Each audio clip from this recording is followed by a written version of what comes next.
চট্টগ্রামে ৫ দশক ধরে পানি উন্নয়ন বোর্ডের ৪০ একরের বেশি জায়গা দখল করে স্থাপনা করেছেন সাবেক এমপি, মেয়র সহ প্রভাবশালীরা। কেউ আবার তা দখল করে ইজারা দিয়েছেন সরকারি আরেক সংস্থার কাছে।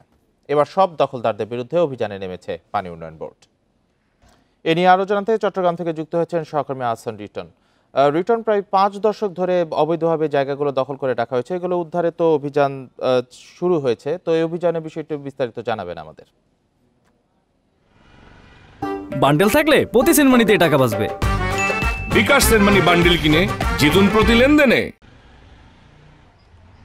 দেখুন, আমরা আসলে প্রতিবেদন যেমনটি শুনছিলাম যে চট্টগ্রামের পতেঙ্গা এলাকায় প্রায় ১৯৭০ সালে পানি উন্নয়ন বোর্ড বেড়িবাঁধ নির্মাণের জন্য বেশ কিছু জায়গা অধিগ্রহণ করেছিল, কিন্তু পরবর্তীতে নানা কারণে সেগুলো আসলে সেখানে সেই প্রকল্প বাস্তবায়ন করা যায়নি এবং এই বাস্তবায়ন করতে যে না পারা সেই থেকে সুযোগ হিসেবে আসলে সেখানে বেশ কিছু প্রভাবশালী মানুষ এই জায়গাগুলো তারা আসলে দখল করে রেখেছিলেন। প্রায় ৫ দশক পর সেই সমস্ত জায়গা উদ্ধারে বাংলাদেশ পানি উন্নয়ন বোর্ড, যেহেতু সম্পত্তিগুলো তাদের, তারা এবার আসলে কঠোরভাবে নেমেছেন। আমরা দেখেছি গতকালকে চট্টগ্রামের তিনজন অ্যাসিল্যান্ড তারা আসলে এই জায়গা উদ্ধারে নেমেছে এবং আমরা যদ্দূর খবর পেয়েছি ইতিমধ্যে অন্তত ২০ একরের মতো জায়গা তারা উদ্ধার করেছে এবং আজকে এবং আগামীকালকেও এই উচ্ছেদ অভিযান চলবে এবং ৪০ একর জায়গা উদ্ধারের পরিকল্পনা তাদের আছে।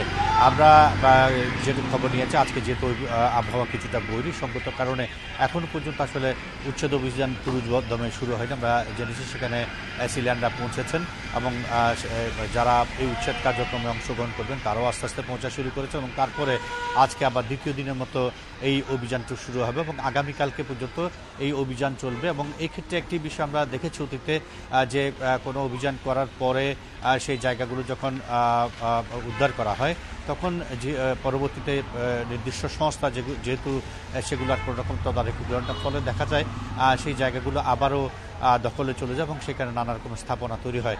এই ক্ষেত্রে আসলে বাংলাদেশ পানি উন্নয়ন বোর্ড এখন যেটি বলছে সেটি হচ্ছে যেই জায়গাগুলো তারা এতকাল পরে উদ্ধার করছেন সেই জায়গাগুলো যাতে আর নতুনভাবে কেউ কারো হাতে ব্যাহাত হয়ে না যায় সেই বিষয়টিকে মাথায় রেখে তারা নানা রকম পরিকল্পনা করছে এবং সেই পরিকল্পনা অনুযায়ী তারা কাজ করবেন। আমরা অপেক্ষায় আছি আজকে সারাদিন মিলে ঠিক কী পরিমাণ জায়গা উদ্ধার হয় এবং আগামীকালকে যেহেতু অভিযানের সর্বশেষ দিন এবং সেই দিন সন্ধ্যায় হয়তো জানা যাবে তাদের যে ৪০ একর জায়গা উদ্ধারের একটি লক্ষ্য ছিল সেটি আসলে কতটা পূর্ণ হয়েছে এবং সবাই মনে করছে জায়গাগুলো যদি আসলে উদ্ধার করা যায়, সেখানে যদি জনকল্যাণে কোনো প্রকল্প বাস্তবায়ন করা যায় তাহলে এই উচ্ছেদ কার্যক্রম সবার জন্য ভালো হবে। আমরা দেখেছি যে এই দখলদারদের মধ্যে স্থানীয় কাউন্সিলর রয়েছেন, সাবেক এমপি রয়েছেন এবং সাবেক মেয়রও রয়েছেন।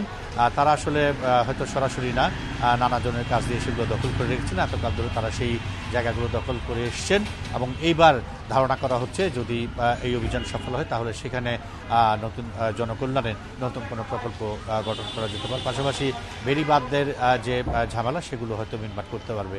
এ হচ্ছে চট্টগ্রাম থেকে আমার কাছে উচ্ছেদের বিষয়ে এখন পর্যন্ত সর্বশেষ। চট্টগ্রামে সরকারি জায়গা দখলমুক্ত করতে অভিযান চলছে, এ বিষয়ে জানাচ্ছিলেন সহকর্মী আহসান রিটন।